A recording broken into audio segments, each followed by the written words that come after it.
from Indianapolis, Indiana. Welcome to the Crossroads Sports Radio Show, presented by Scott K. Nichols and State Farm Insurance. And now, here's your hosts, Brandon Reef and Jonathan Birdsong. Good evening, ladies and gentlemen. Welcome to Crossroads Sports Radio, episode number 282, first show of 2024. We are back. I'm your host, Brandon Reef. I'll be joined momentarily by my co-host, Jonathan Birdsong, as soon as he gets connected. Tonight, we've got a good show this evening. We've got the NFL news and notes, Week 18 of the NFL, the playoff push, so many games that mean a lot for division championships, for wild card, and then your matchups, just complete craziness with how many teams are still available. We've got an NBA update. We've got the Indiana Pacers, talk with the Pacers. We've got some talks around the association of the NBA. We've got college football. The college football semifinals were this past weekend. We're going to talk that, recap that, preview the national championship, and more. Tanner will be joining us as well at 8 o'clock for his pick for the Natty. We'll talk a little bit news and notes from the college football world, and then talk a little news and notes from just around college basketball and more. But we can't get started without my main man, my co-host here, Jonathan Birdsong. JB, Happy New Year to you. Man, Happy New Year. Cat Williams has set the comedy world on fire. Brandon Reed. With which one? Chris Tucker or Kevin Hart? No, man. Well, he's always got. Cat Williams has always not necessarily had a good space in his heart for Kevin Hart. But like, no, man, he said some. Brandon, I mean, everybody, a lot of people who kind of follow, African American comedians or black comedians or whatever, kind of know Cat Williams. Without kind of afraid to hold his tongue or not. But like, yeah, man, he flamed up Steve Harvey pretty bad yesterday. Pretty bad yesterday, man. So, I know, this is a sports show, man. But like, dude, as soon as I got off, off the highway, people been losing their mind about what Cat Williams said yesterday on Club Shay Shay. So, but like, no, man, Brandon, it's good to be back in the house. I know we took an extra day off because you got to see the Pacers put another beat down. I can say it now, man. They didn't beat them off the bus 4 times, and when they couldn't beat them, you know what I'm saying? Like the last 3 years, they couldn't beat the Milwaukee Bucks not one time. But like, nah, man, we took the extra day off. I feel like we got plenty to talk about from the national championship game and some of the semifinal games that kind of happened this past weekend. And I know basketball.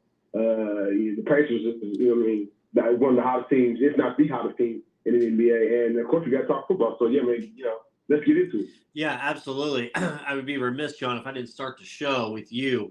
Earlier today, posted podcast, exclusive interview with Jordan Hilleberg from the Indiana Lions, 2-time ABA All-Star from right here in Indianapolis with Warren Central. John, great show. It's out on Facebook. It's on the it's not blog. It's on the website, as well as Apple iTunes, Apple Podcast Store, and Google Play Store. John, your takeaways just from that. I mean, it was 12, 15 minutes, but still, your takeaways from that interview with him. Yeah, just saying it's funny, man. We had Coach Tyrone Brown on about a year ago. Yep. And, he kind of told us from his lens, because he's the coach and owner of the Indiana Lions team, his perception of like how to see things. And I've kind of been beating down the door of trying to get a player on from the team to kind of talk to, kind of get a more of a player side, see what that looks like. I know people kind of have said, well, if it ain't the NBA, I don't watch it, but that's not true, man. We all know there's different levels, different professional levels now in the world as far as basketball is concerned. So they ain't just NBA or ain't just overseas, and they just, what they had at TBL tournament that they have, TBA, whatever, the tournament they have after the Final Four or whatnot. There's all kinds of levels of professional basketball, and like I said, Jordan Hilleberg is a coworker. He actually works at the YMCA with me. Because like when I first met him, I first like officially met him like last week, Brandon. and he had on his Lions. You know, they're if everybody don't know, just say follow the Lions. They're a championship level team. They won the championship last year. Yep. And like I said, Georgia, Co-champs. and like you said, Georgia's a Georgia's a two-time All-Star. But like, nah, man. When I met him, I was like, man, hey, what you know about the Indiana Lions? Because that's not necessarily a brand or a jacket. You know, those kind of apparel that you see every day. And then he kind of said, yeah, I play for the Lions. I said, oh yeah. And then that's how our whole conversation ensued. But like, yeah, we've been, we kind of on like a, holiday break or whatever. We're kind of we're working out at Ortho. We got a bunch of kids. So everybody knows I got a part-time job working for the YMCA. And now Jordan works there too. But like, nah, man, he's a good guy. Like, dude, he's, like I said, the open gym hero. You know me, all like when you got pros, whether Jordan Hillsbury, whoever, Right. I try not to, I try not to do, shoot, or you can't show them up, man, because they're going to definitely outplay you. But like, nah, man, he's a hellfire basketball player. Like I said, he's a young guy. Like I said, good guy. And like, yeah, definitely check out the interview and definitely check out if you can the Indiana Lions, man. And we'll probably have more of those folks on later on. In this new year that we have. But like, yeah, man, it was real exciting. It was really good to chop it up with. He got some good stories. Like I said, he's an East Sider. He went to Warren Central. He even played for. Greg Grant was his head coach at Warren Central at one point, man. So like, yeah, man, he's got some Indiana ties, and like I said, he's living his basketball dream. Yep. One other thing, entertainment-wise, John. I guess two things, entertainment-wise. One, shout out to the big BBY, the big box store, John. Oh, man. They started pulling the DVDs off the shelves, man. You already know, Brandon. It's only a matter of time, man. Hey, Best Buy listens to this daggone show, Brandon. I bet they do. We get that sponsorship. Who you want me to call it? Robert Fool. He still works at Best Buy. You know. He ain't a district manager no more, Brandon. But anyway, Brandon, they need to get us on the show before Best Buy goes out of business, man. Because you already know, man. My belief in Best Buy, once you start killing things like the instant traffic killers, instant traffic bills like CDs and DVDs. Like, what am I going in there for? That's what you used to live on, John. You get you a TV, man. I could probably bore people about how many CDs and DVDs we sold out of West 38th Street and over off Lafayette Road. When we do our uncensored podcast episode, I'll give the story of my first or second shift at that certain Best Buy. With the tricks and treats of people with the CD cases and stuff. Because I know you ain't spending that damn long looking over here and smooth R&B. Man, people used to steal DVDs, CDs. You know what I'm saying? Ain't that crazy? People used to steal DVDs. Oh, it's crazy. The Method Man CD was in the Now 22 case. Oh, wow. I didn't pull a switcheroo. Yeah. Oh, man, that's crazy. But, yeah, man, shout out BBY with the no longer getting rid of that, phasing it out. What are they going to do with that big-ass store? They ain't going to have anything in there. I don't know. They'll liquidate them out, maybe sell it to, I don't know. Crossroads Sports Studio. There we go. But, Brandon, we got to start. I feel like we got to start on football, but like, what we going to start on football? College football? NFL, because Tanner's going to join us at 8, so we'll hit up the second half of the show. We'll close out with college football. Okay, well, cool. Well, I don't think you have to start with an apology, Brandon, because I think you're back. Once the winning started happening, you knew Mike Tomlin was going to right the ship, but some of these people that thought Mike Tomlin was going to get fired or deserved to be fired, I don't think that's going to happen again. Not this year. No, he'll get a 1-year contract extension to next year. I did put a video out, John, and it up on our new Crossroads Sports TikTok account, and talking about there was rumors about Kenny Pickett and how he was ready to roll, ready to go, and then they found out that he was going to be third string, and he's like, nah, I can't play. He didn't want to be backup. I find that hard to believe because Kenny really hasn't proven anything like a veteran quarterback would do. I can see a veteran doing that. Nah, I ain't backing him up. That's some Antonio Brown stuff right there. I don't see that in Pickett's DNA, but as I said in the video, you have to ride the hot hand right now. And right now, the hot hand is Mason Rudolph, believe it or not, with 400 yards. The guy's throwing, he's slinging it out there. The guys are producing offensively. Najee was running like a beast against Seattle. Him and Jalen Warren both. But, the Steelers 9-7. They put themselves in a playoff spot. Tomlin's done it again. Another year of no losing season, which is still mediocre. The fact it's 9-8. It's not like it's 10-win, 12-win seasons. But right. Well, they got Baltimore this week. Let's look at that before we. Well, let's look at that before we go up, before we assess the next step. So whether they beat Baltimore or not, I still think this is a successful season. With your starting quarterback still being in and out of the lineup, the assessment is still not there. Mike Brandon, I don't know. I think they have need on the offensive line.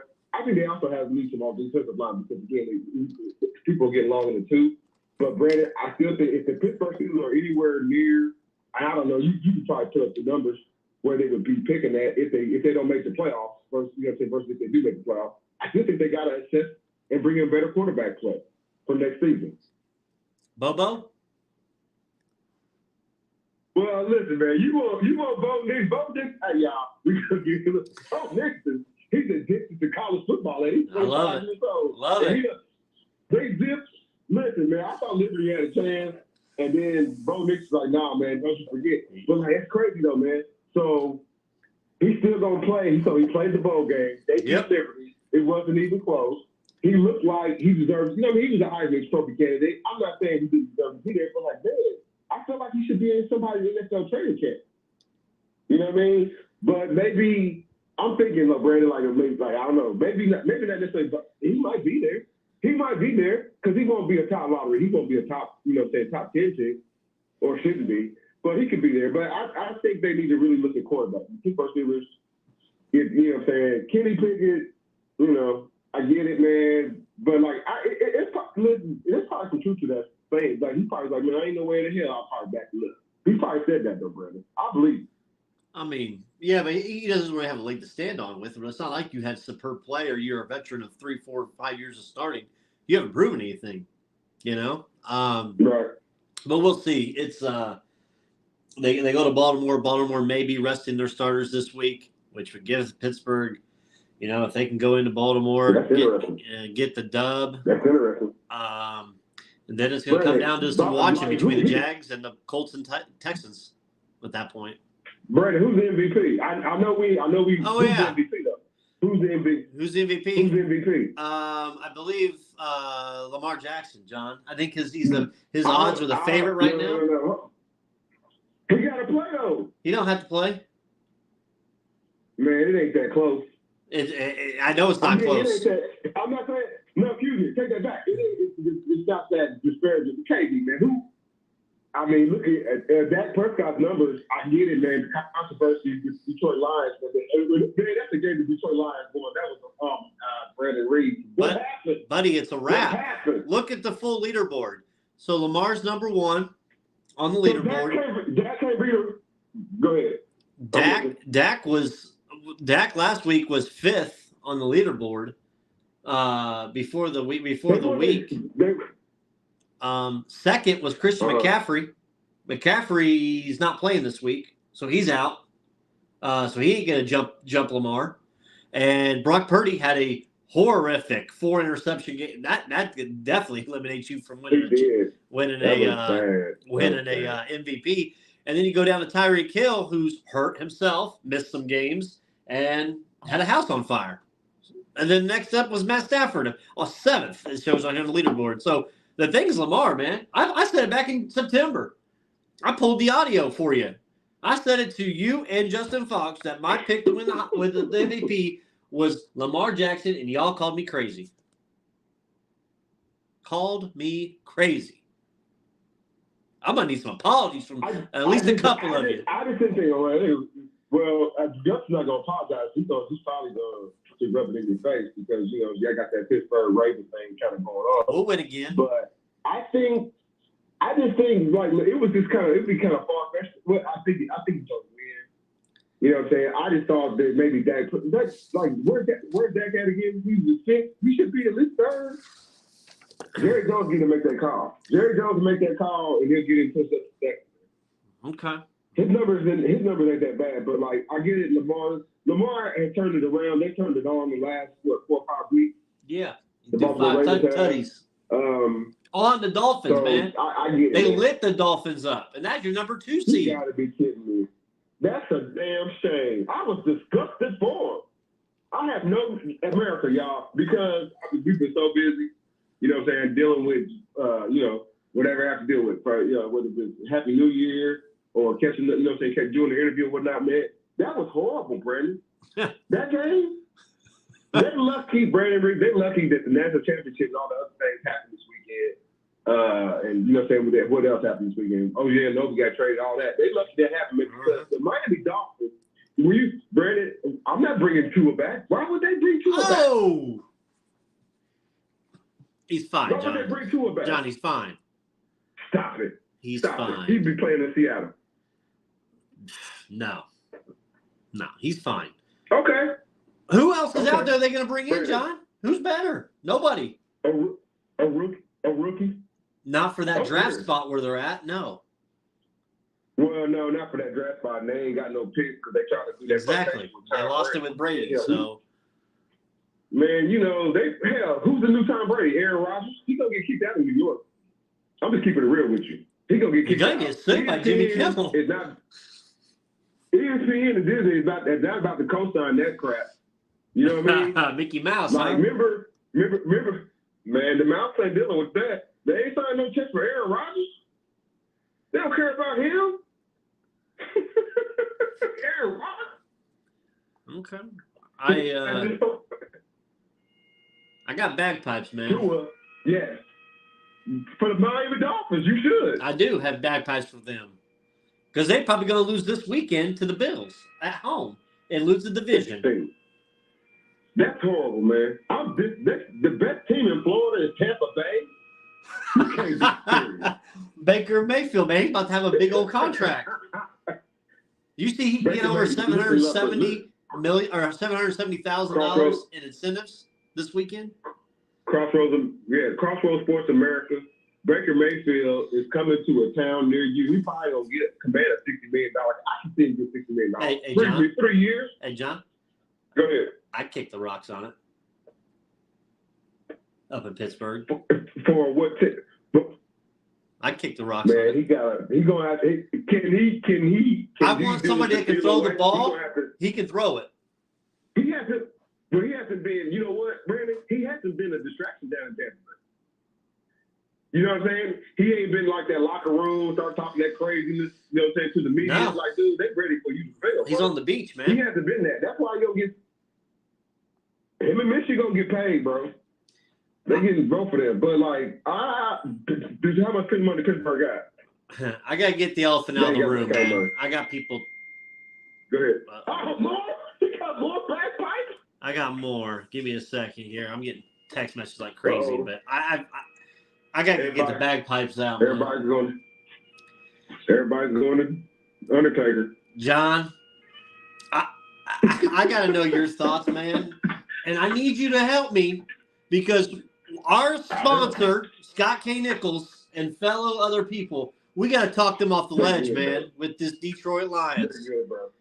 We got to talk them off the ledge, man. You got to report eligible, John. You got to report eligible. No, he did. I know he did. Hey, man. I know he did. The NFL messed up. There's no way. What's your name lost his damn mind. Coach did. Dan Campbell. Did you hear it on that radio show I sent you? Yeah. Why can't like the TV people can tell you who can't play Florida State, but the TV people can't tell you that the referees effed up and that game should be won. I'm sorry, man. The NFL has never apologized. It was not a hot. That's crazy. It wasn't. It should have been. Hey man, Jimmy Johnson. He's had the ascendancy. He went to the Ring of Honor, but it should not have been a how about them Cowboys kind of game. They should have won that game. But right, okay, but I want to go.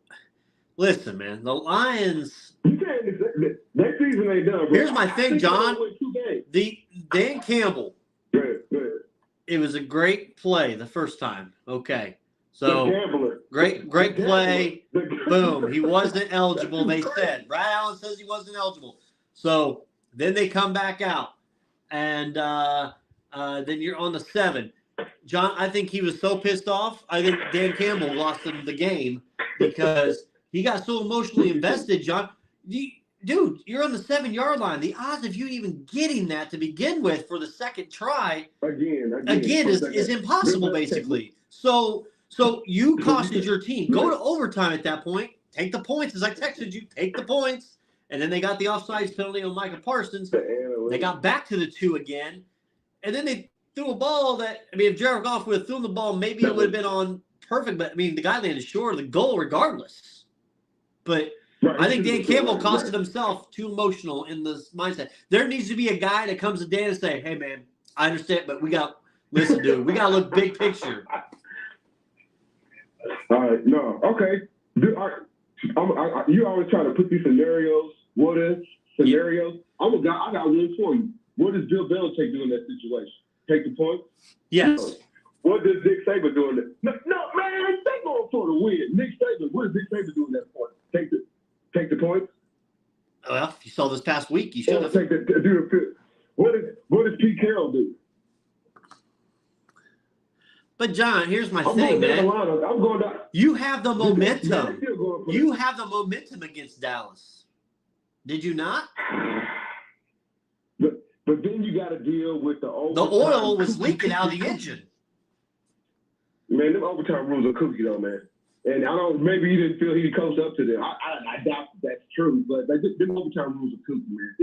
Even though everybody gets the ball back now. So Brad Allen and his crew, they quote we're going to end up getting a demotion is what their crew will get a demotion for next year for their games that they do.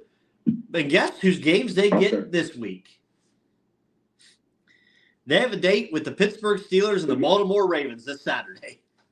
No way. Yeah. They got to ship that. They are. That same crew? The same crew is in Baltimore for the Steelers Ravens. Nah, they can't do that.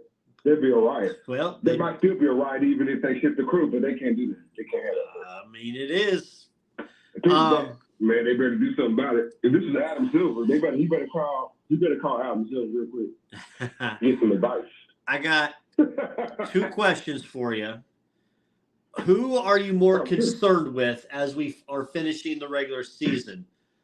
The Kansas City Chiefs or the Philadelphia Eagles?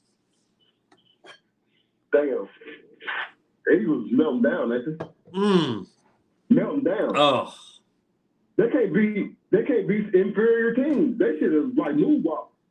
They can't. Nah, man. The Chiefs, they're going through their. They've lost 4 of their last 5. But even divas, you know, they'll get it together. They will get it together. The Philadelphia Eagles, I don't know. Oh man, that's ugly. I mean, moving Matt Patricia to your defensive coordinator, that's proven nothing. You're giving up. That was, dude. You didn't went through week. This is week 16. What are you, man? 17. That don't make sense. They can't. That's in jeopardy. They're getting back to the Super Bowl. It's the curse, man. I don't like you lost to the Arizona Cardinals. They ain't trying to win. Steelers lost to them too. If that helps. Well, that was different part of the season. Hey, they beat the Cowboys too. They actually beat the Dallas Cowboys the 3rd game of the year. That's why Dak Prescott ain't gonna be the damn MVP. You just mentioned it right there. Damn, bro. You messed it up for him. You just messed it up for him. You lost the Dallas Cowboys, Dak Prescott. They can't give you MVP. Yeah. Dak Prescott will never be in the Ring of Honor. Will he ever be in the Ring of Honor? Like Jimmy? Not the way he going. He'll be Tony more. Romo. He'll be more loved than Romo. I was gonna say. You think so? There's grown women crying for Dak Prescott in the stands. When he broke his foot or his ankle, whatever, there was grown women crying. Well, they probably was part of that money train. You know what I'm saying? That milk train, you know. He look like he like older ladies anyway. I ain't starting no rumors. Yeah, you're right. You're right. You're not worried about San Francisco, right? What's going on with Brock Purdy? Like, are they figuring him out right now? Is he getting burned out? I don't know. But you can't put Sam Darnold. Like, listen, at this stage of the season, like you can put Sam Darnold out there at week 5, week 6, week 7, and you can quarterback guru that shit together. But not in the playoffs. You better get Brock Purdy back together, man. Sean Payton, the Rams. I've won 6 of their last 7 games. Their only loss was against Baltimore, and that way that game ended was wild in overtime.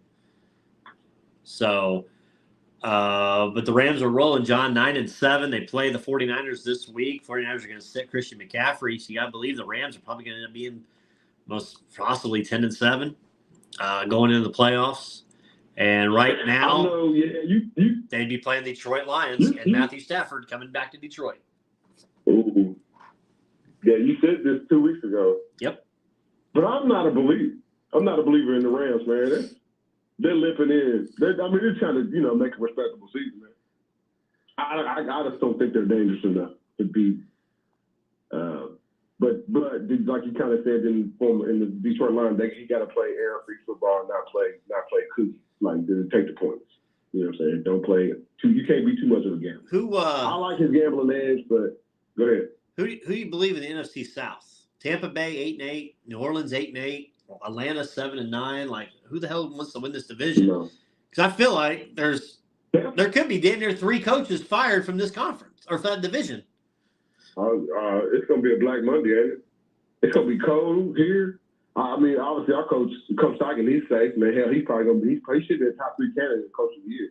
I don't think he's gonna win it, but he should be a top 3 candidate. But there's gonna be a Black Monday. Like Arthur Smith, you talking about that?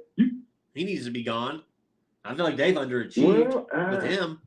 They have, and they didn't have in and out quarterback play, running back. You didn't use them. I don't get it. The homie Nas need to call about them. He ain't called in a while, but yeah, he need to call about them. I love. That's what we call a tease in the media business here. A little bit of a tease. So you call it up. We got the man online. What's up, Nas? I man that said, "Speak of him, and he shall appear." Look, when I saw you on the line, I had to kind of premise it a little bit and get John to kind of speak it into existence. So that's what we call in the old radio world, teeing it up. How you guys doing, man? Happy New Year. Good, man. Doing well. Happy New Year. Welcome back, man. Yeah, welcome back. Have a good Happy New Year to you. Sir. But yeah, man. So that NFC South, I think this is 3 organizations who are saying, man, this might have been a better year if we just punted and decided to get better draft picks. So it's, it's 3 teams who got a shot at winning the division, but really have no chance at advancing in the playoffs. So does it really matter? I guess Tampa's probably the best one because they got, Mike Evans out there who can kind of change the game. But the Falcons, man, I hope they don't get in. So it is what it is, man. Arthur Smith's been a disaster, and hopefully this is over. This long nightmare is over. Yeah, I was never impressed with his hire there. It didn't make sense. And, going in and out of the quarterback changing with Ritter and then Heineke and then back to Ritter. As John said, the running back playing and then not playing, being out, and then the wide receiver game, the only guy that's been there that I've seen. I mean, Drake London, I had him on a fantasy team, which there was days he would show and not show. I feel like they underutilized Kyle Pitts throughout the season. But we'll see with Atlanta. That's the biggest criticism of him. You got 3 top 10 picks, and you don't necessarily use them. Like, you got a lot of ideas of decoys, and I don't know, he just seems to be, the smartest guy in the room, so he's tricking everybody. You thought I was going to use these 3 top 10 picks? No, I'm going to throw it to Van Jefferson. I'm going to throw it to Jonnu Smith. So it's terrible, man. I'll be glad when this is gone. What else you got? Well, you guys don't care about the Rams. Yeah, great. What? I was just gonna say, you guys are talking about the Rams. Yeah, I see them as a danger in the playoffs. Like, not like a championship contender, but a dangerous team to have to play in a one-game scenario. Because Puka Nacua is legit.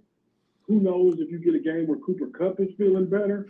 And that kid, Kyron Williams, he runs hard. And, it's just a physical team that can put up points. So, not really a good playoff opponent for anybody. So, I just think they're a little dangerous. Yeah, I if I had a vote, I had they were talking rookies of the year. Puka Nacua would be my rookie of the year, offensive rookie of the year for sure. Yeah, I mean, he's good. He's legit. I mean, if C.J. Stroud wasn't as good as he was, I would roll right with you with Puka. But you know how they do with this stuff. Quarterbacks, and they love to give it to quarterbacks. I think they're good. Right. Yeah, Puka, he's been good from day one. Exactly. Up here in Indianapolis, this weekend, Saturday night, they got a big one. Texans and Colts, winner is in, loser is out. The line opened Colts -1. It's now Texans -1. I don't know what the hell has caused the line to move with it all. I know Pittman said he's playing and he's practiced this week, but I don't know, man. Primetime game for the Colts, who've been begging for a primetime game, and they're finally going to get one. I got to believe Steichen's going to have the boys ready to play against the Texans. I know this is a different Texas team than back in week 2, a whole different C.J. Stroud, but you don't have Tank Dell. You're kind of mending the pieces around a little bit, but yeah, I don't understand that line. I believe the Colts are going to come out and win that game. I really do, and I'm not even a Colts fan, so. Yeah, I'm with you. I don't think. I don't know either. Oh, yeah. No, there's no way Gardner Minshew wants that smut on his name, man. No way. This team kind of got a little bit of shade when Jim Harbaugh was the head coach. Was a quarterback, and they was, trying to make a playoff run. A guy, quarterback like Gardner Minshew, who's been bounced around from a couple teams. He knows he's looking at another big, sizable purse next year, or probably on a one-year basis, man. So, don't flame out. Go prepared, man. And I think all the other parts, whether it's Taylor rushing the ball, in the offensive line has played his best in like the last 2 weeks. You know what I mean? So like, yeah, man, I think the Colts go out there with a victory. But it ain't gonna just be Minshew. But I think Minshew, you're gonna get the best version of Gardner Minshew that you can. They won't be flat like they played when they played in Atlanta. Coach of the Year Bowl. Right. Yeah, this is the Coach of the Year Bowl, man. And I think it's a flip of the coin. It can go either way. If we get a Taylor game, one of those games where he hits his ceiling, I don't think Houston can do anything about that. Like, if that happens, it's over. But, on the flip side, if CJ is out there just throwing darts like he was at certain points in the season, there's a number of reach that I don't think Gardner can get the offense to. So, yeah, I'm excited for this game, man. It might be one of the best games of the weekend. Yeah. Let me ask you, Nas. We were talking NFL MVP right now award. Who would you give it to? I said I was saying way back in September that it was going to be Lamar, and John kept calling me crazy. And it looks like we're almost there. Who would you give it to for this season? Because we went through the candidates, and like there's definitely some separation I feel now between those candidates. Yeah, I think it's Lamar, no question. And a big part of this is the way we cover the NFL now, to where we're making everything week to week, put the chips in the middle of the table. So all of the MVP talk started really early, and it made it to where it was just like single elimination game type thing. So the people who had Purdy, then they see him play the Ravens, they say, oh, well, he can't win. You're like, okay, you forgot the rest of his body of work for the season? So it's weird how we do it, but yeah, I think Lamar's the most deserving, man. Like, he's been dynamic.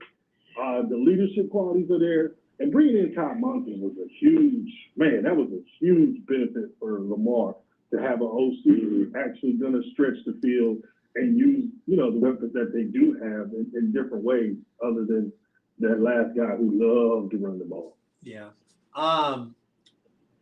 With the fiasco that we had up in Detroit, what's your opinion? What's your thoughts on what the NFL should have done with those referees, or what do you do in the game with something like that? Because, I mean, it was a big play, and there's video evidence that something was said. Somebody reported eligible. It looks like they got it wrong, but the NFL will never admit it. That's not a reviewable play. Right. Yeah, it might become one.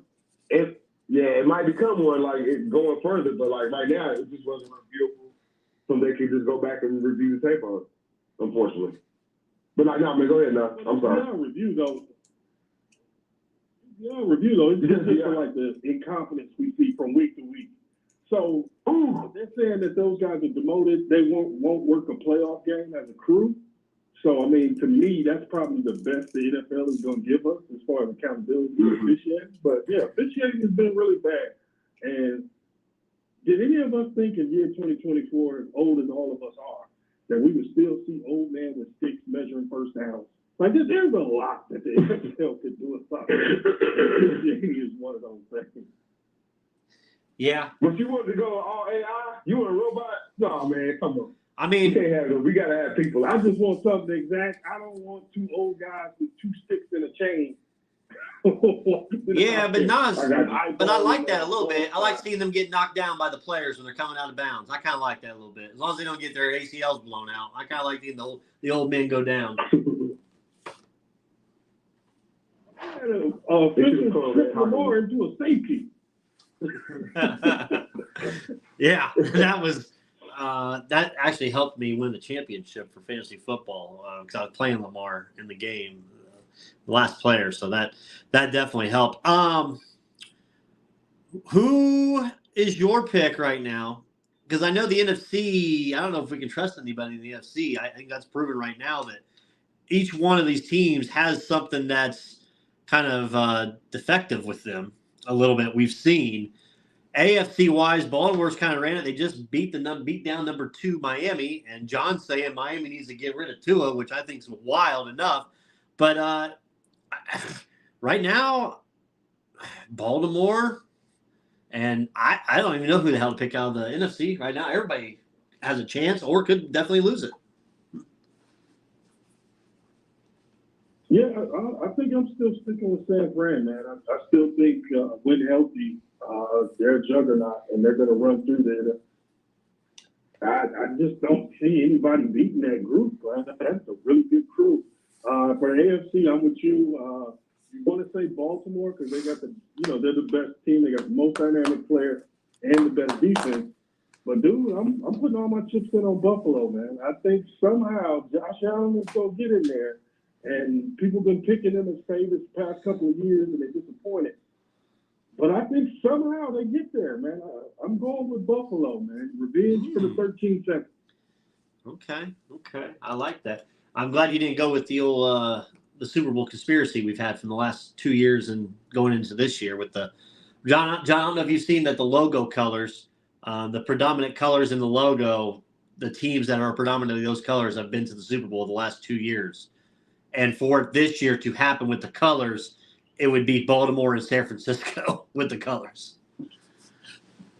And they're both respectively number 1. I want to see that conspiracy theorist. They better make sure the light bill is paid. If you telling me you picking stuff by logos, I need to see some tickets. Right? Nah, I don't think 49ers, I don't think they get there. But Baltimore could. You don't trust Purdy. Nah, man, not. You don't trust Dak. I don't. I really don't. Hell no. Unfortunately not, man. He's not. I mean, I don't trust Dak Prescott at all. So. I mean, I'm looking. That was weird. That pass is a top, so they can't stop the run. Yeah. Right. The Cowboys, like their pass defense is so good, but they can't stop the run. All right, so let me. If up there north, if the Detroit Lions go to that baptism fire, beat their old quarterback, Matthew Stafford, they should get moved. There's no way. You telling me they're going to go to the Super Bowl? That's wild. They can't go to the Super Bowl. That'd be wild. But they'd have home field. If they would, they'd have home field. Yeah. Yeah. It'd be a new day for sure when the Detroit Lions get to the Super Bowl. It won't happen. Right. Jared Goff can't Look play. at Man, him. I gotta go back inside, guys. I'll hit you guys next time. I gotta run, man. All right, Nas. Detroit Lions. Thanks for having me on, Yeah, guys. no problem. See you, sir. Thanks for coming. All right, that's our guy Nas. You don't trust Brock Purdy. You don't trust Dak Prescott. I don't trust the Detroit Lions away from Ford Field. Tampa Bay, 0 shot. Philly lost 4 out of their last 5. I don't know what to expect. The Green Bay Packers, me and you shit on Jordan Love all year, and the Rams, who are the hottest team right now. They just won a Super Bowl a couple years ago, John. They got a hot rookie with Puka Nacua. You got Stafford. You got Kyron Williams at running back. That defense, Aaron Donald's still there. Maybe the Rams make a run through. You always know wild card teams make a run through the playoffs in the past. Maybe it's the Rams. Team of Destiny, I don't know, man. All you got to do is survive, y'all man. do know wild These card other teams are going to yeah. cannibalize Yeah, themselves. you got to survive, right. And they've been in big time moments where in a close game, you know what I'm saying, you can side with them. So I get that too. Absolutely. Okay. We talked Colts. Man, hey, David Temper, man. David Temper's got a temper.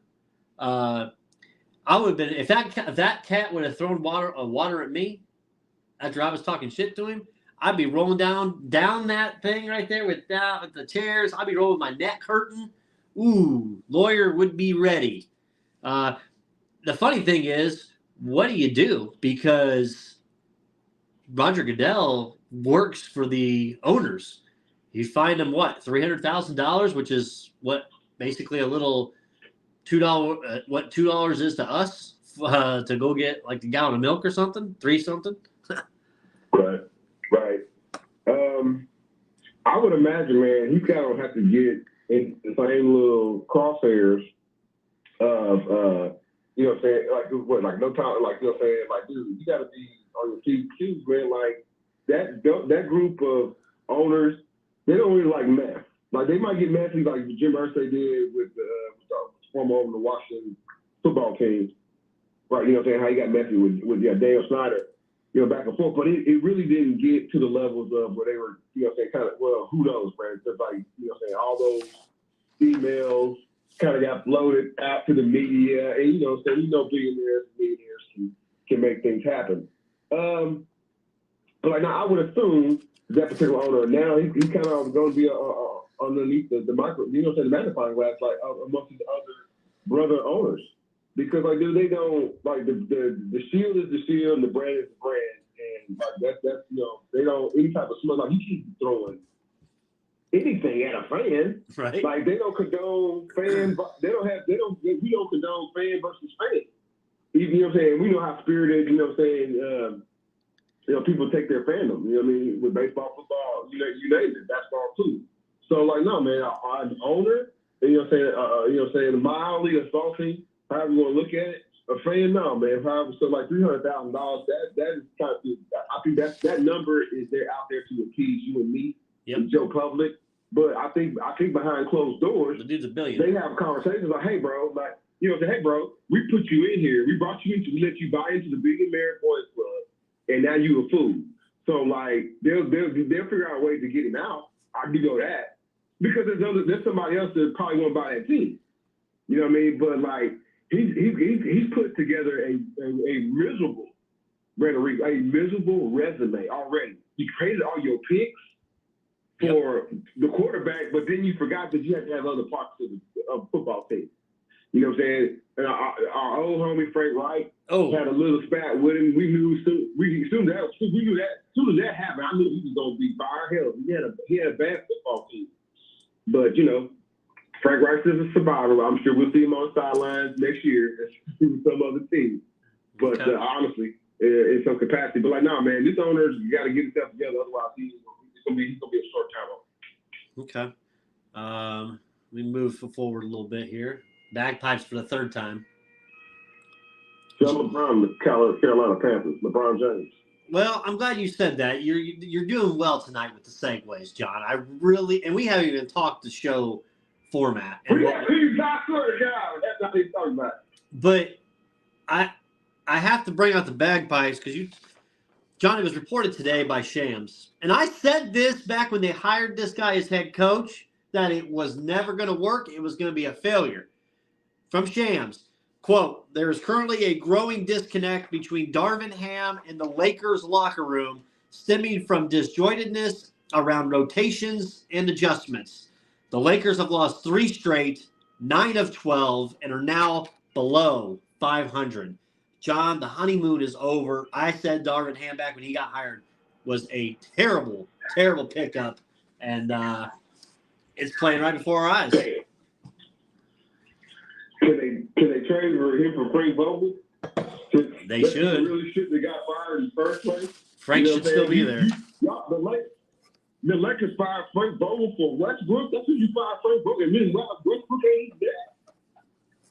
So it didn't make sense to fire Frank Vogel. They can't really trade coaches in the middle of the season, man. Because we all know still, I ain't trying to deflect on the Lakers, but the Phoenix Suns ain't necessarily they ain't necessarily on steady ground their damn self. But he's talking about the Lakers, man, and talking about this Jordan, man. Hey, he wanted the job, Brandon.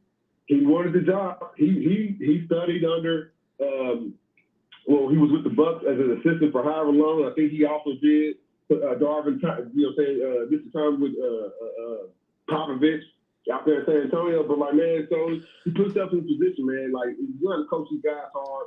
You got to play off the best rotation. I don't know if he's even healthy. Russell go ahead. I don't even know if the dude's healthy. My man looks bloated every time I see him in the face. Oh, man. Like he's getting ready to throw up. But like, now, man, you see great scoring games from LeBron, and you see great scoring games out of Anthony Davis. Straight like, and maybe even Austin Reeves, but like, man, there's other pieces and other portions of the team that aren't stepping up. Whether that's a rebounding or, or let's be honest, it's scoring.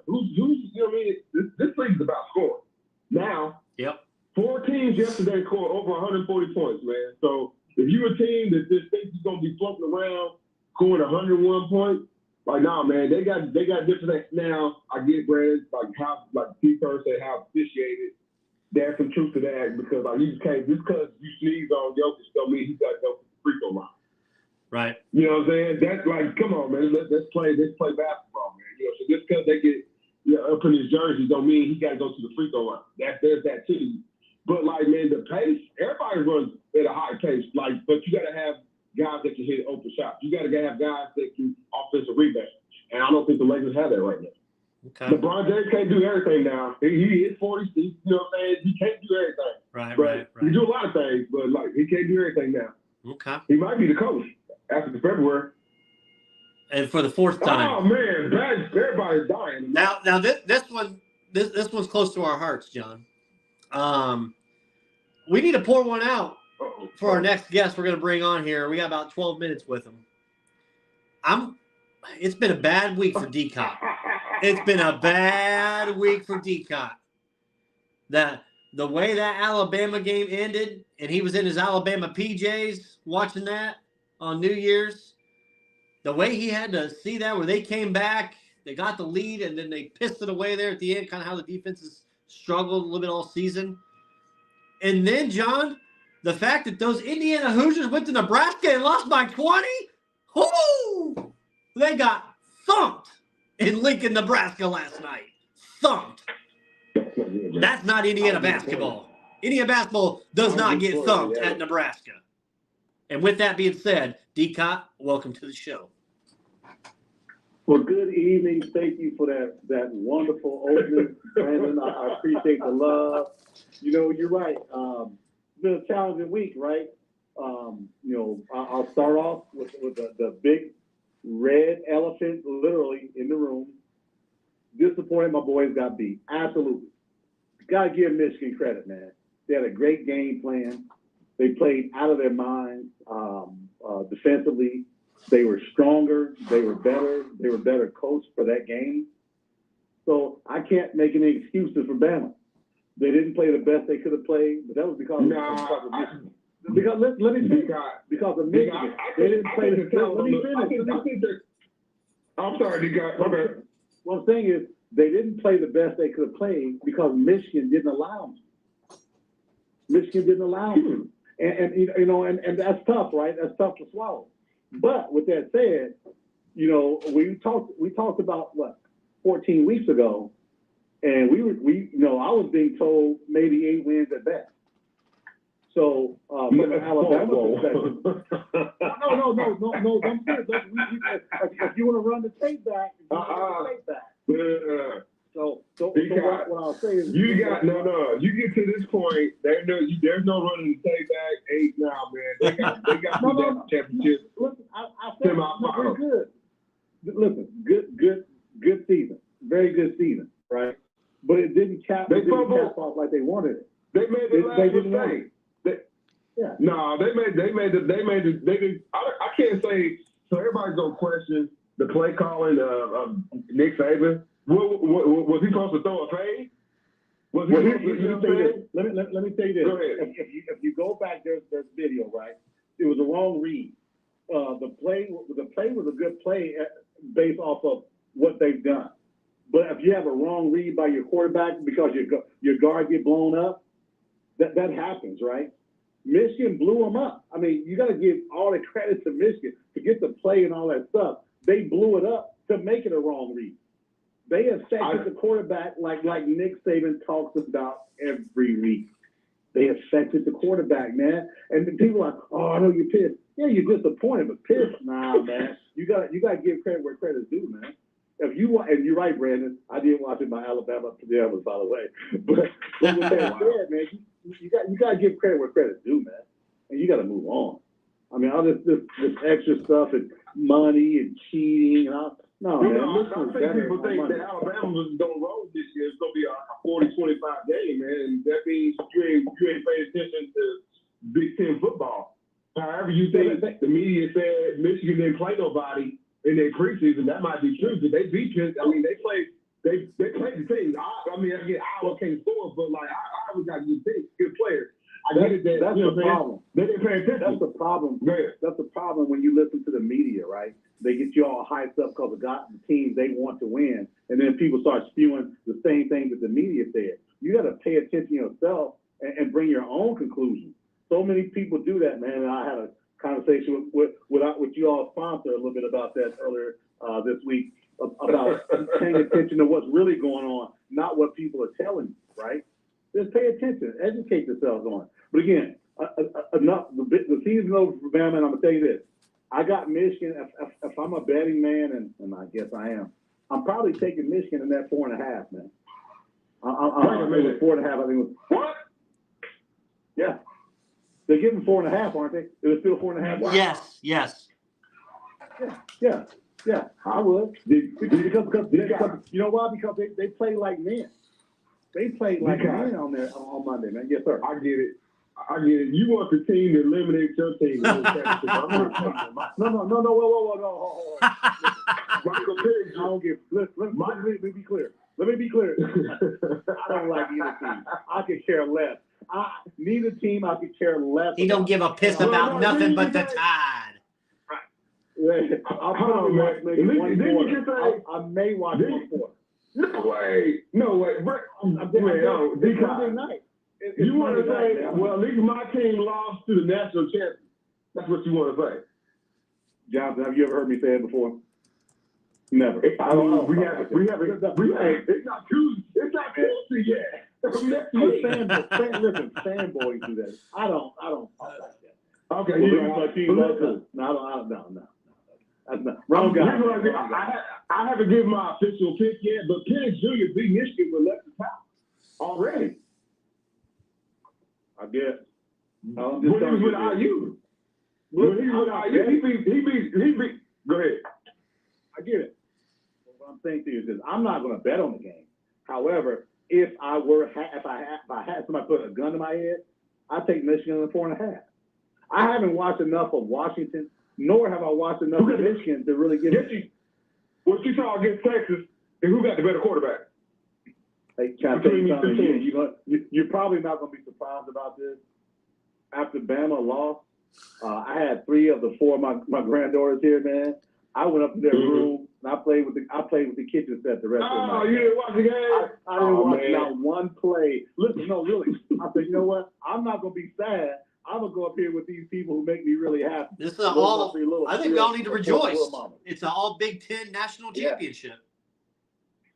There you go with that. See, now, Brandon, listen, I'm not gonna let y'all take my time away from my Pacers though. Brandon, I messaged you last night. We talked about this Pacer thing, right? And I talked the last time we were on. I talked about my guy Isaiah. So can we say? No, let me rewind. First, I want to apologize to T.J. McConnell. Thank you For calling him a McTryhard, for saying that he shouldn't get off the bench, for saying that he's a big player who's a McTryhard. That dude made a difference in that game in Milwaukee. Yep. Winning plays. Now, granted, Nembhard was out, and it gave him an opportunity. Winning plays when it mattered. And that dude impressed the hell out of me, man. He absolutely did. But my challenge is Nembhard is 8 years younger, and he's got a more friendlier contract. And I just got a feeling this may be TJ's last full season as a Pacer. Granted, he's got next year with a qualifying offer, but I just don't know that he's going to be there. And I think with the Pacers, some of the challenges they've got from big men, I think they could parlay that into something, putting him on a team. So like Phoenix could use him really, could really use him as a real point because they don't have a point guard. I wouldn't want him to go to Detroit. No one wants to go to that musty city of Detroit. I don't want him going there. So they need a point guard too. But I think Phoenix will be but they're on a 2-game losing streak now, and I've got a bet that they're going to lose 11 in a row.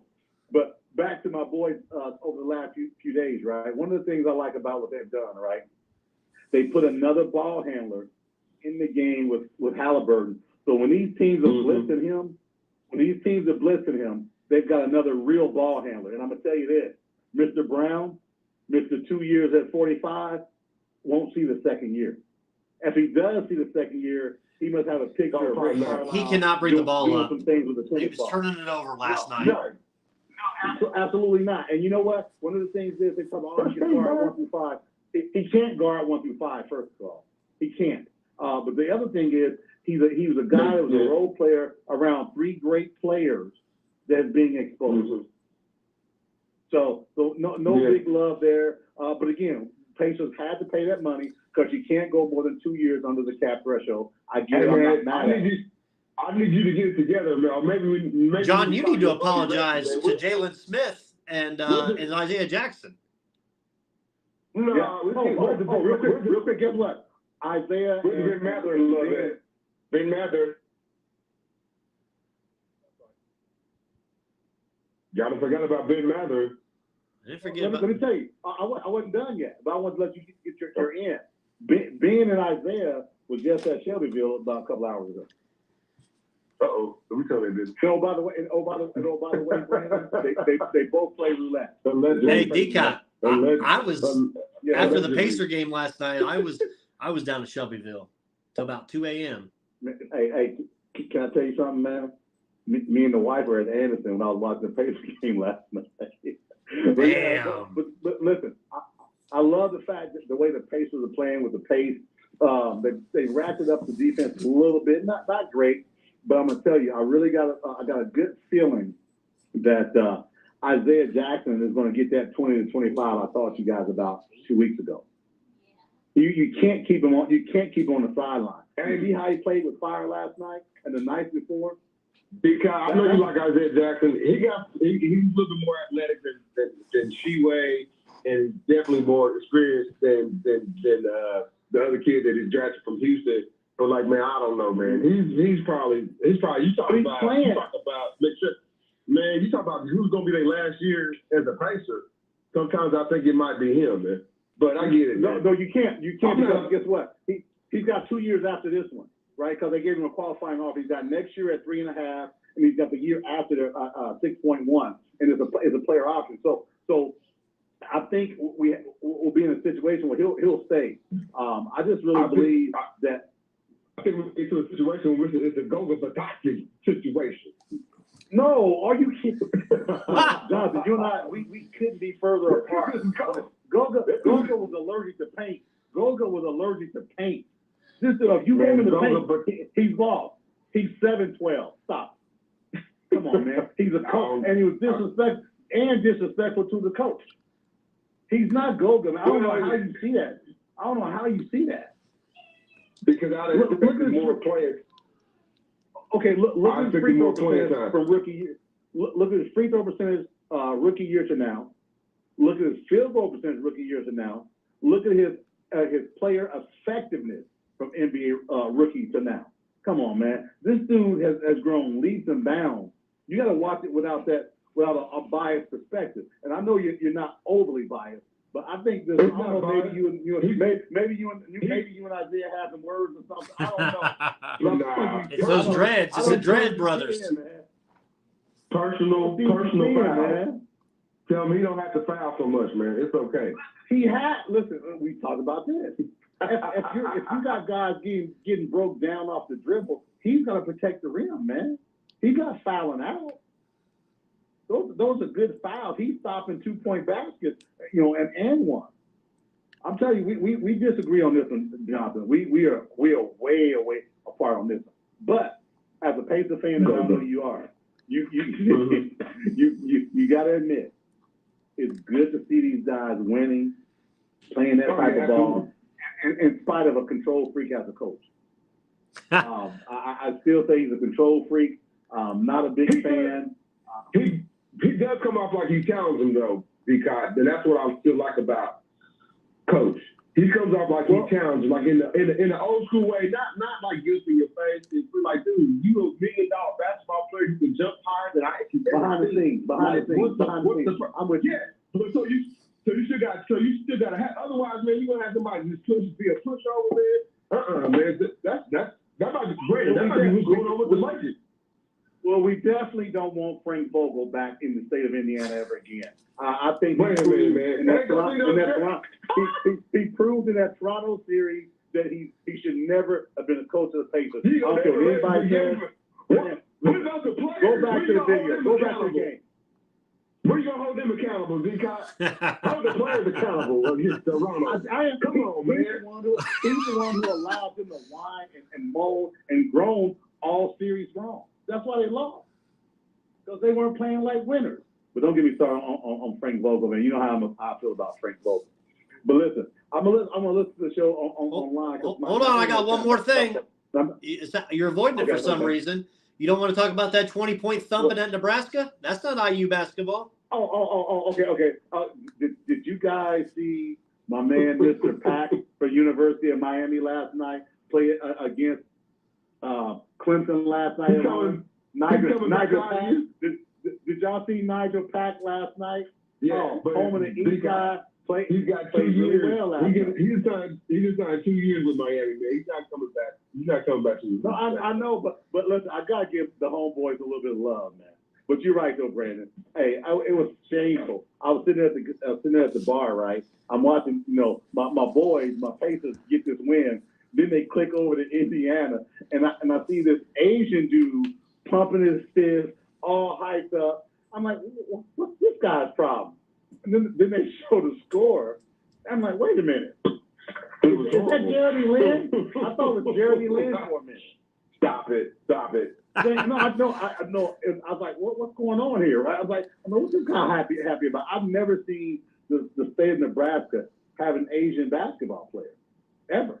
That's no nod. I just haven't. That's the NIL money. So I'm saying it's shameful. It was a shameful loss, man. Shameful loss. Mike took it on the chin last night. He owned it, but man, that was bad. That was a bad loss, man. You got to recover from that. You got to recover fast. I don't care if you're at Nebraska and I used to have good guard play. Some of those bigs can't shoot, man. They can't shoot. But golly, well, you got to play to your strengths, man. But no, they can't shoot at all. Well, yeah, they got length, but their length isn't refined. They got just length.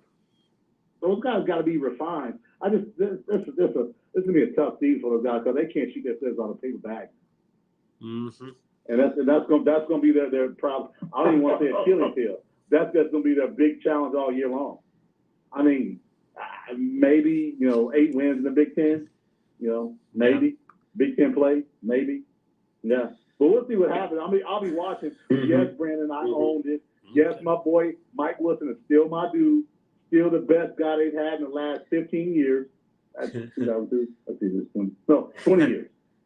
I'll put you from a character.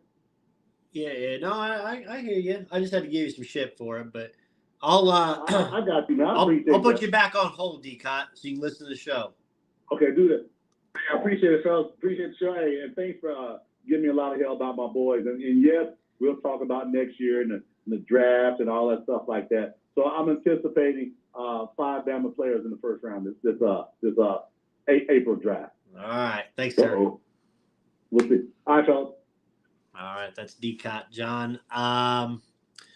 John, I think we're in the apology season right now, and I think you owe something to Slim Harden, James Harden. They're 8-2, won 4 straight. They're 21-12, sitting 3 games back of the number 1 seed.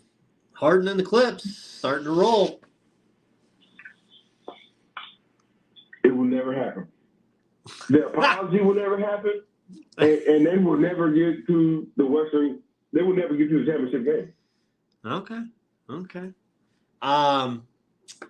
John, before we get to our guy Tanner, who's on hold, I saw the Iron Claw last week, John, and speaking of wrestling, damn good movie, emotional. I knew the story already, but emotional. I didn't expect that they'd get that emotional about it, but they've. Kerry Von Erich was a little bit shorter with the guy that they used for it, which I've seen him before in other shows. But good representation of everybody else, I thought. They showed the love of the brothers and how much family knit to them. And I thought it was an outstanding movie. Now, they could have recasted the Ric Flair character a little bit better. I'm like, bro, this dude, he looked like Ric Flair, but he did not sound like Ric Flair. I'm like, man, nah. They need to get Ric Flair in there. He wants too much money. He want more money than what the fucking movie would be making. That's the problem. You telling me? Nah, man, that movie would have made $1 billion if Ric Flair was and there. Ric Flair would have wanted almost $999,000 of that money, or $999 million to get the $1 billion. He don't deserve it. He don't deserve it. Stop it. Anyway, man. Are you not to overshadow? No, go ahead. I haven't seen the movie yet. I haven't seen the movie yet, but like, man, the Von Erich. I still got some old wrestling magazines with Kerry Von Erich and Kevin Von Erich. Man, they were super over. Just had a lot of demons in there, and their brothers had a lot of pressure on them just to see like Kerry and Kevin and like David, who had passed before Kerry. Before Kerry and Kevin had got the spotlight, but like, man, and I don't know if the story kind of tell it like, did like Fritz put a whole lot of pressure on him? Yeah. The father, did he put a whole lot of pressure on him to beat? Yeah. Yep. And then they never did merge. They never did say, okay, they never did not stop working for their dad, which I kind of thought, me personally, was the issue. Yeah. Kerry worked for Vince for a little bit, but they never. So like when the NWA split from world class or whatever, like world class should have still said, all right, Kerry, you need to go over there because it's more important for your career. And because he was over with Ric Flair and Arn Anderson and all the Dusty Rhodes, Harley Race. It would have worked out. I don't know. Yeah, it'd have worked out better than it would have worked out. And he went up north and like he got this plastic foot or metal foot. It's like Vince killing dudes already with pace. You know what I'm saying? Right. So I think that's why it didn't work out when he went up north, because he probably should stay down south with Ric Flair and all. Yeah, but his dad didn't let it happen. He's I'm gonna stay in Texas. Harley Race character I thought was good. Fritz Von Erich character was good. You know, they also showed some footage as well of like on the TV and stuff. They at a distance of the matches of real life. So they did show that. They showed Von Erich when he won the Intercontinental title for Mr. Perfect at SummerSlam. They showed a little of that, but overall, good movie, John. And the business and how much pressure the dad put on the brothers. He only gave Kevin that one world title shot or that one match against Harley Race, and then he changed it up and says, "Nope, it's going to you, Kerry. You're the next person." And or no, it was the other guy. The guy who ended up beating Ric Flair in Japan or whatever, he had this David. title. Yeah, David. He had the match up with Flair set, and then he passed away in Japan. So then Kerry got the job for it. So, but no, overall good movie. John, I'm going to ask you this: if you were hungry, and you were somehow in the room with Dwayne Johnson, would you eat at a bar top? Or would you tell him to sit at the head of the table? Are we setting up? It might be an elimination chamber main event between Rock and Roman. Not even Mania. Hey, man, Rock had a pretty good weekend, didn't he? He did. Rock had a pretty good weekend, man. There's a merger, Crossroads Sports America. There's a merger between the XFL and USFL that went down. And both those, professional football teams are now together. The springtime football is going to be right around the corner. But, and the Rock was running his mouth about that on, what day was that, Saturday? Yep.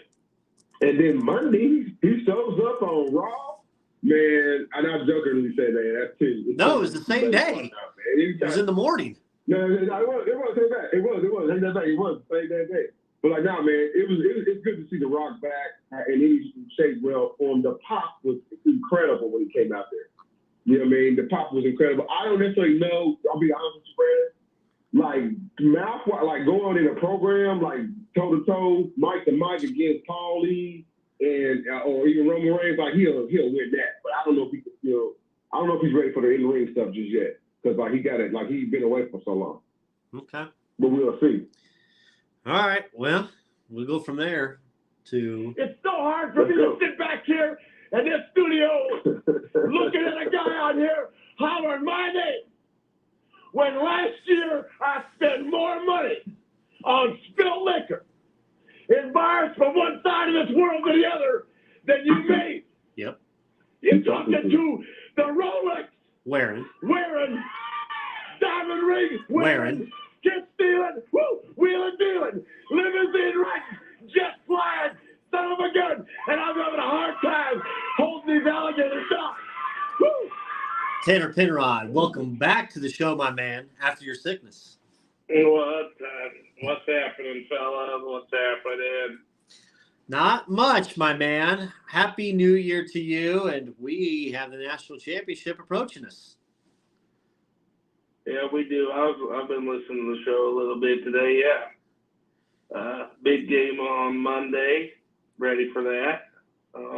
Our picks were a little okay. It's a good game. 7-5, 7-5. We're good. And then 6-6 for you.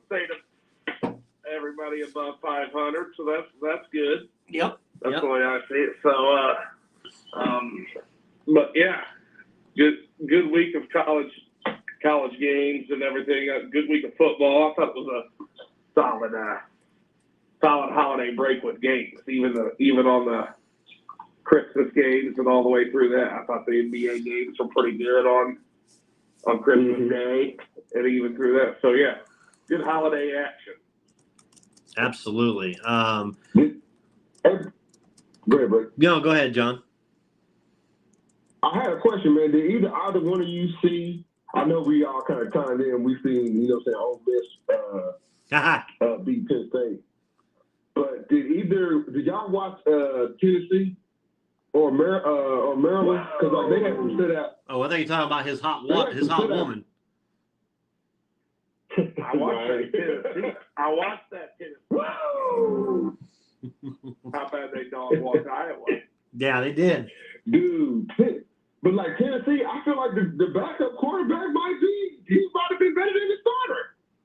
Oh, that dude came in there flipping it. Nico, whatever his name is. Nico. Yeah, he's a kid from California. I was real impressed with LSU. That kid has been there for 3 seasons though. He's kind of just sitting his way through. Yeah. You know what I'm saying? itching to start. But like I see some backup quarterback play that kind of raised my eyebrow. You know what I'm saying? It made me, you know what I'm saying? I'm not saying Heisman hopeful over the summertime, but like it'll be right next year. Right. Reese, did you say old Lane Train got an extension? Is that what you were saying? Or did he get an extension? Well, something got extended on him with that photo, but woo! Regardless, but Lane Train them, Penn State. I thought they'd have a little bit more of a battle than that. I really did. I did too.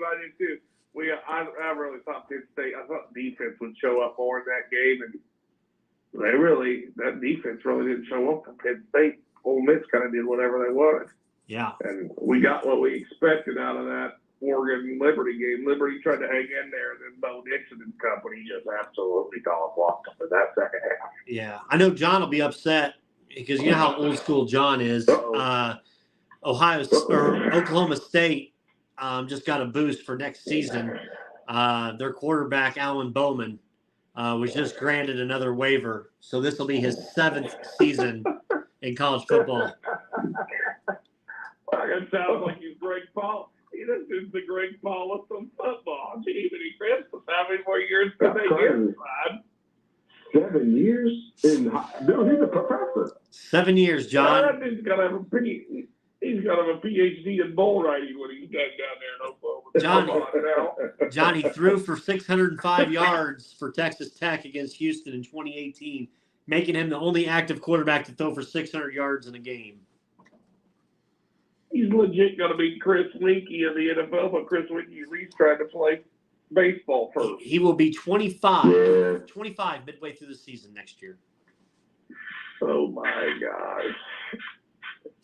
And a full beard and probably got his own, you know what I'm saying, 2-year-old, all that, man.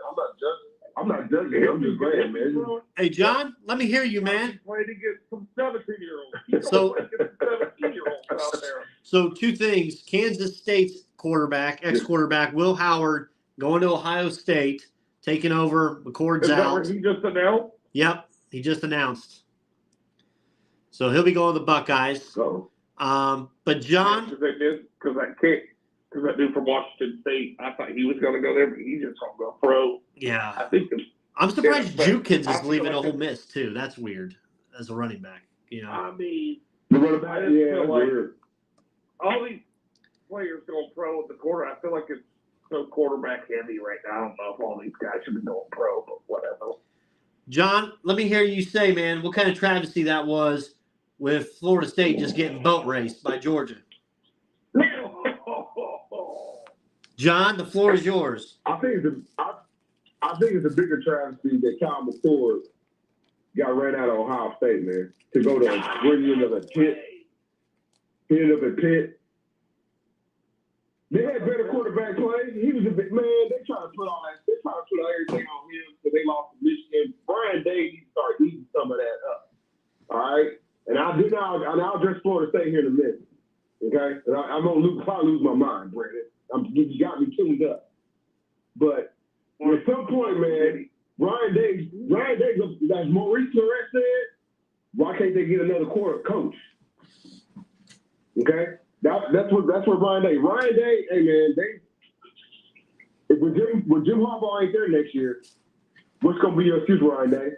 And you lost. He's on a short leash right now. He's on a hot seat. All right, let's talk about Florida State. So Florida State, I will say that Ryan Day's on the hot seat, in my opinion. Reese might not say that. His seat's hot. Yeah, it's hot. Good cop.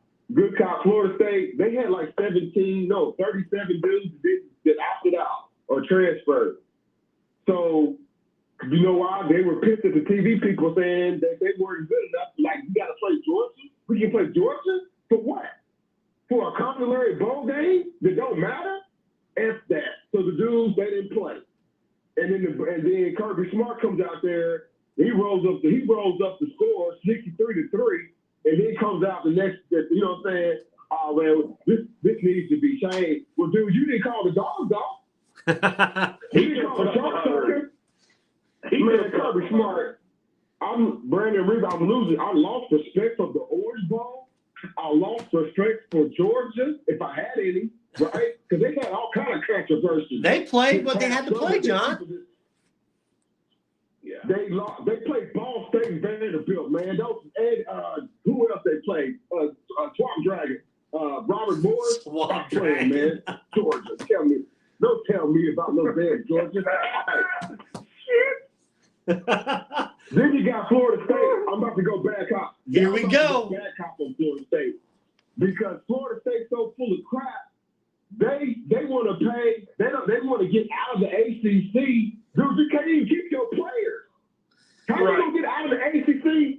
Like, listen, man, here's what's crazy, y'all. Clip it. The Miami Hurricanes, they said a mother-loving word about going to the SEC or the Big Ten. Here, Florida State is trying to figure out a way how to sue people. They're trying to help them get to the damn championship game. The ACC is trying to say, hey, man, look, don't you see what's going on? It's like a big chessboard where the Pac-12 just went away and got absorbed by the Big Ten, right? Basically, whoever's running it, Fox, ESPN, Disney, that network, they don't want to keep on cutting everybody a check. Right? So they say, come over here, you make one big check over here, but you might suffer like a Nebraska is suffering from a fan standpoint because they ain't playing the right, they're not in the right conference right now. But you know what I'm saying? But I don't want to go geographical like where everybody should be playing, but y'all know what I'm talking about. But Florida State, you trying to get to the Big Ten, I don't think they want to. Otherwise, they would have paid Joe Fair out of the ACC. Somebody would have ponied up the money. Damn. You know what I'm saying? Between IU, Michigan, Ohio State, somebody would have ponied up the money. Guess what, y'all? The SEC, they already got Florida. They got Florida, period. They got Florida, period. They don't really need Florida State. So you know what, Florida State, you out here trying to sue the people. You trying to sue the people trying to help you because I get it. It's all right, Kate. You only get this much money, then you need to go in and figure out. Y'all need to figure out that. I don't necessarily think the ACC is going to go away. I think they need to stop the litigation because, again, the Big Ten and SEC, they really don't want you, Florida State. They just want to use you. And who wants to be used? Not me. My case is closed on Florida State, Brandon. You have the floor. Okay.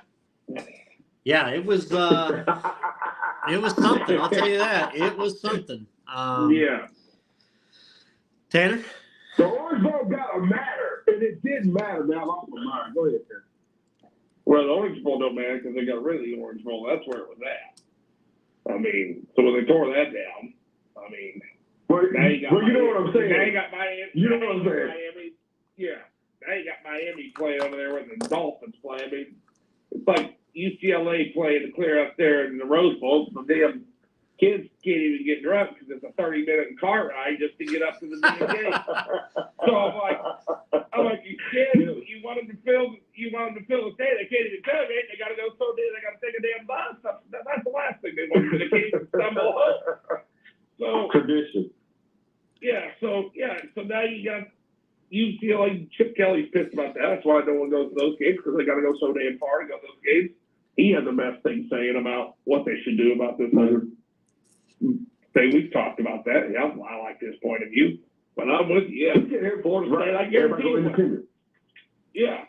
Florida State, those players got pissed off when they didn't get in there. I knew that game was going to be. That was we all should have put 3 mortgage payments on Georgia. You knew they were going to blow them out. Hell, those players were so pissed they didn't get in there. Oh, I tripled my unit. My normal unit bet. I tripled it on that game, so I felt happy. Yeah, I did. Yeah, no, I tripled that. And I'm sorry, I didn't take the spread either. The spread scared me, but I did take the over, and that hit early in the third quarter. Yeah, I took the spread, didn't give a damn. I was like, these guys are going to pound them. They did. And I was like, so, like you said, those players opted and they quit before the bowl game even started. When that damn Final Four came out and they weren't in there, they said, oh, we're out. We don't even want to play. So their minds weren't even in there. So I knew that was going to be an ugly. But I'll transition to this game up here. What is it, Reed? Michigan -5 against Washington. Give me 1 second. I'm going to look right now. We are currently our spread on DraftKings.com. Going to be our future sponsor. Michigan -4.5. The over/under is 56. Oh, it went down. So Well, I don't know. And the over, and I saw the over at 55 or 55. 50. So the overs went up, and then the spreads went a little bit more into Washington's favor. Yes. So Tanner, drum roll first. Yeah. You are going to be the first one up. I'm going. All right. I'm fine with that. Hey, I had the Washington, missed the Bama. Washington played really good. They aired it out.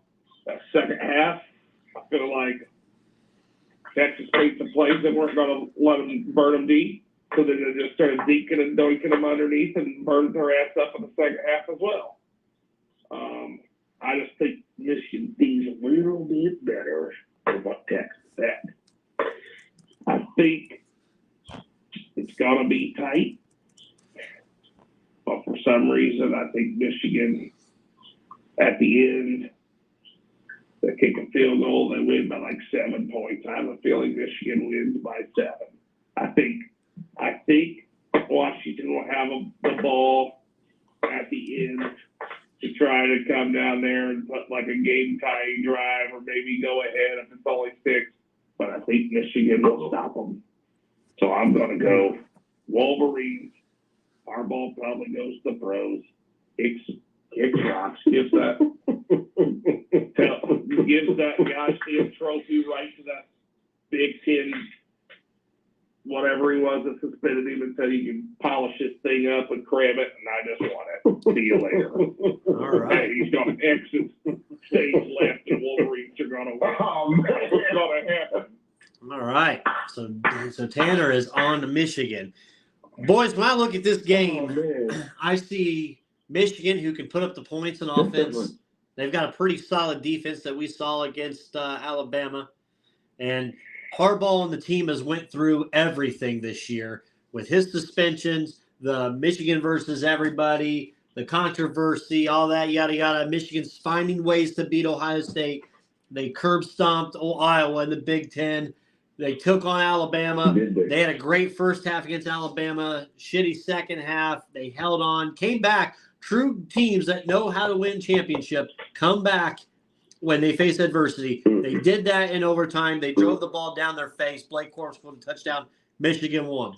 Washington's that sleeper story. Wasn't expected to be there. Penix coming back the way he's led this team. I love the coach. I love the colors. I love the high-flying offense. This team is always coming back. It's the Big Ten National Championship, fellas.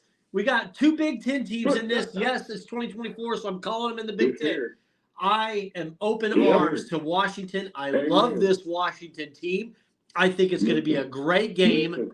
And with that being said, with that 4.5-point spread, it just feels like, man, it's going to be crazy. But shit, in the end, you got to go with the team of destiny.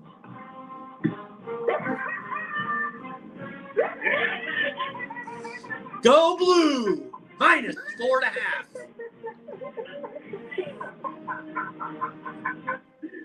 Crazy. Clip it. Hail to Michigan. And to finish off what you said, Tanner, he'll take that trophy, turn that sumbitch sideways, and stick it straight up that Big Ten commissioner's candy ass on his way out to go to Carolina to be the new coach. Yeah. Yep. So you telling me, oh my goodness. Oh my God. Oh my God. You know what, fellas, when I rotate on this, y'all gonna be like, God. Man, I'm going to have to go, fellas, you know what? I'm going to have to go the other way. I'm going to have to go with Washington. Yeah. I'm dead serious. I'm going the other way. You know what? There was crying. Oh, I don't care, Brandon Reed. They were crying. Michigan was crying. They was doing rainbow angels with the confetti. They were talking about Alabama. They were digging up the turf. Brandon, you said they held on. They held on. Otherwise, Nick Saban would be right here if they didn't hold on. If he didn't call it right. Washington held on, John. I'm sorry, man. They held on. I went to sleep. They were up big.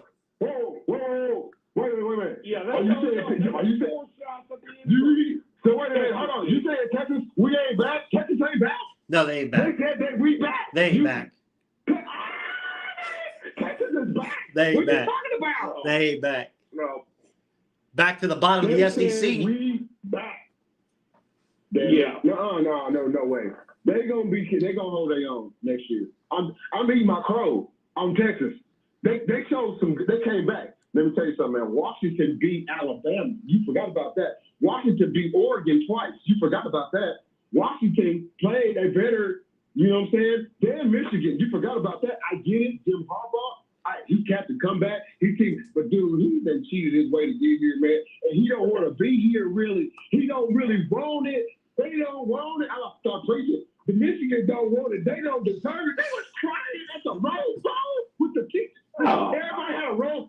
Everybody had a rose in their mouth. I get it that the roses look pretty. I get it that the roses look real good.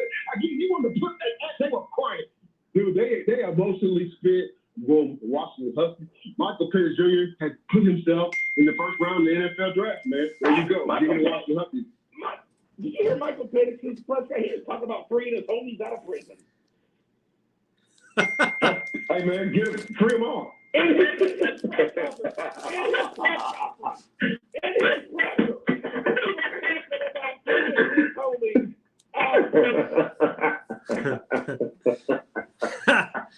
Man. Fellas? I got the Huskies. So you got the Huskies.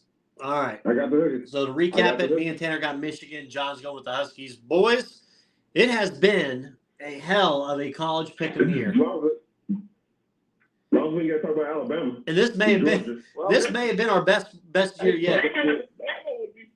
Bama would be favored over Washington if this game played on Monday too. What if they play Texas? What if Michigan play Texas? It'd be Bama still. DraftKings already had Bama over Texas for a possible matchup. Yeah.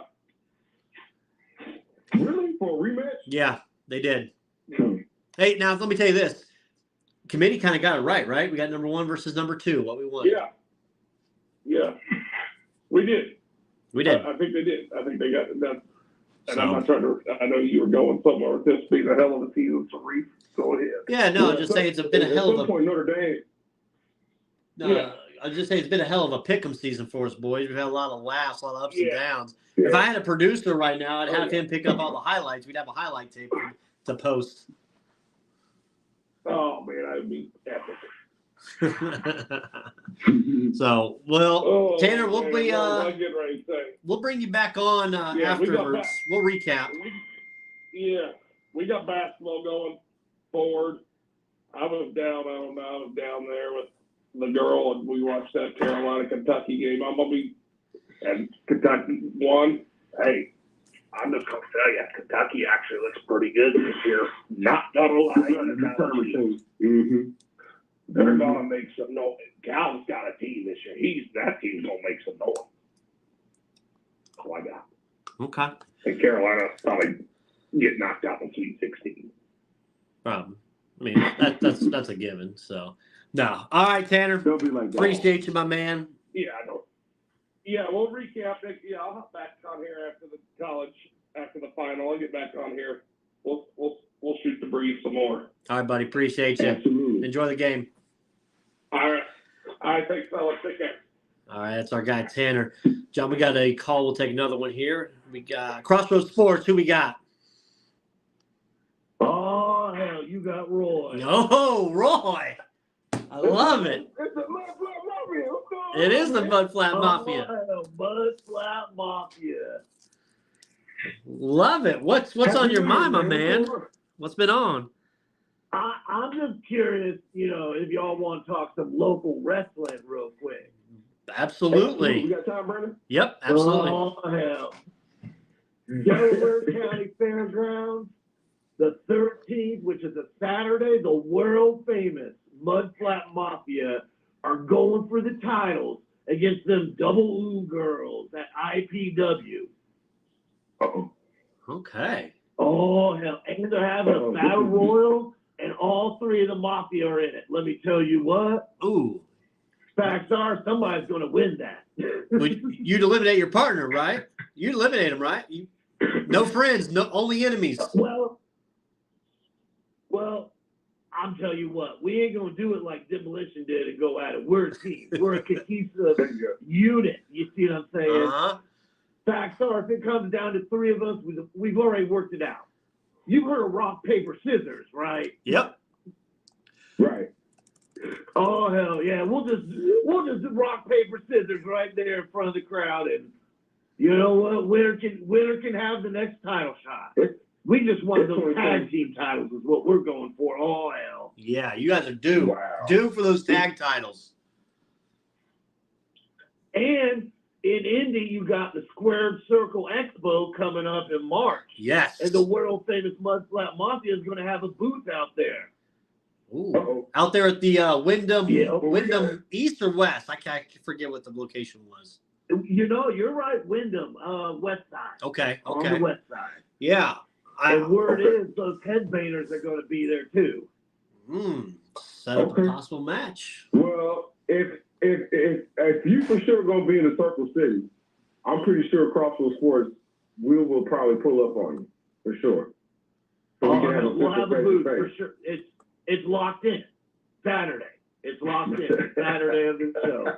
We got the booth. We got the tickets. We got the semis gassed up and ready to roll. Beautiful. Might need those semis. What snow we get? Might need them. Oh hell. Roy, love it. And we already beat the headbangers. See, that's the drama. They don't want to run into. We beat them. We beat them in October. Oh, so they don't want that noise. That's smoke. Muncie, Indiana, and the world famous Mud Flat Mafia put them down 1, 2, 3. And the fact. Man, who's last time headbanging? Anybody listen to Headbangers Ball? No, ain't nobody. That ain't real music no more, is it? I'm sorry. I don't want to. Oh, John, you might get yourself tag team move on you. No. Look, we can talk about the greatest generation of music. I listen to Metallica, dude, on the day. You know what I'm saying? Black Sabbath. I got Brandon, I got your stuff, bro. I got it. Now, Metallica, you see, that's a large album right there. So, are you talking pre-2000 Metallica, or are you talking? No, that was. You talking about King Nothing? I mean, that's the poppy Metallica, but like I understand it. I understand why it was done. You know what I mean? But like, nah, but Metallica pre-King Nothing. Yeah. Okay. So we're talking Kill 'Em All. Oh hell yeah. Oh yeah. Perfect. Well, beautiful. Now, if I remember right, gentlemen, I just wanted to call in for a minute. I don't want to waste y'all's time or nothing. no, you're not wasting time at all, my man. Anytime you want to call in, you know what I'm saying? You call, you let me know, man, and we'll get you in, dude. You know what I'm saying? We didn't really have a guest today or anything like that, man. Thanks for calling in, man. Yeah. Happy New Year. When they win those tag titles, we'll get them on. I got eyes. I listen to y'all in the truck. We love it. Appreciate it for listening, man. Appreciate it. Thanks, Roy. Best of luck, brother. Yeah. Y'all keep listening. Just understand. The world famous Mud Flat Mafia is going to go through the competition like a semi through snowdrift. Facts are, we just wake up winning. Love it. Thanks, sir. You just wake up with it. Love it. Yeah. Oh, lost it. Damn. You say something else. I clicked it off. Well, how about that surprise? How about that surprise? This has been a crazy show, man. January, you got to mark it down, man. 2024. Yeah, absolutely. Craziness. John, I'll let you. I don't have anything else, man. I'll let you wrap us for tonight. It's been amazing. Dude, you throw away my baseball notes, man. We'll save it for next year. You already know the Dodgers is winning everything. Mm-hmm. You know what I'm saying? This is going to be miserable. This has been misery town. And Yankee town, they ain't made no moves at all, Brandon. You know what I'm saying? But spring is around the corner. We got, like I said, we'll keep some of that Major League Baseball stuff for next time. Brandon, we tried to little chime in about Gil the Fair, RIP to Gil the Fair. I tried to get Danny Bridges, you know what I'm saying, from the Indianapolis Recorder to come on tonight, man, on short notice. I couldn't get it. We maybe get it another time so he can maybe give you know what I'm saying, some thoughts for Brown, that particular race driver. But I know I have to want to, send that, shout out, put like, those condolences to Gil DeFerrin. Outside of that, man, I think we cover, man. Basketball, football, if you didn't call in about your favorite team tonight, man, call in next time. 929-477-3331, College Football Sports, Brandon Reed and Jonathan Birdsong. Follow us on Twitter, follow us on Facebook. All those things are, it's kind of how the show don't stop here, y'all. This is a one, we do the show once a week. We kind of put it out there into the stratosphere. And, as you can see, man, we have pretty good time, pretty good conversations with the folks who kind of come on here. But we want to say thank you. I'm going to wrap it up. We want to say thank you to our sponsor, Scott K. State Farm Insurance. We want to say thank you to our sponsor, Maverick Custom Motorsports. We want to say thank you to all the people who support us and listen and like and share content.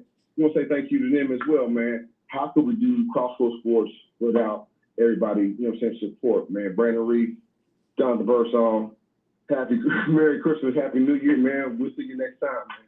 Wrap it up, Brandon. Thanks for listening to the Crossroads Sports Radio Show. You can find more episodes on iTunes and the Google Play Store.